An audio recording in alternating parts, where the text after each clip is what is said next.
Dans le réel précédent, je t'ai parlé du Shinja, le stade ultime du Hanya.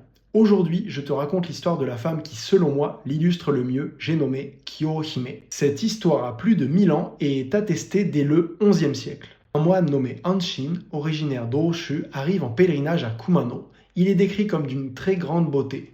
Kyohime, fille de ses hôtes, tombe éperdument amoureuse de lui et lui fait des avances. Hanshin, troublé, ne peut accepter. Il est moine. Il lui promet simplement de s'arrêter à son retour et repart. Lorsque Kyohime découvre qu'il est passé sans s'arrêter, elle se lance à sa poursuite. Hanshin fuit. Il traverse la rivière Hidaka en bateau et se réfugie dans le temple Dojoji. Kyohime, folle de rage, se jette dans la rivière. En la traversant, son corps se transforme en serpent. Elle atteint ensuite le temple Dojoji où Hanshin s'est réfugié. Mais pas n'importe où, il s'est réfugié à l'intérieur de la cloche de bronze. Kyohime s'enroule autour de celle-ci et le brûle vivant à l'intérieur. Après la mort du moine, Kyohime, toujours sous forme de serpent, retourne vers la rivière Hidaka et disparaît. Dans la version originale du XIe siècle, l'histoire ne s'arrête pas là. Les deux personnages transformés en serpent apparaissent en rêve au moine supérieur du temple et lui demandent d'être sauvés.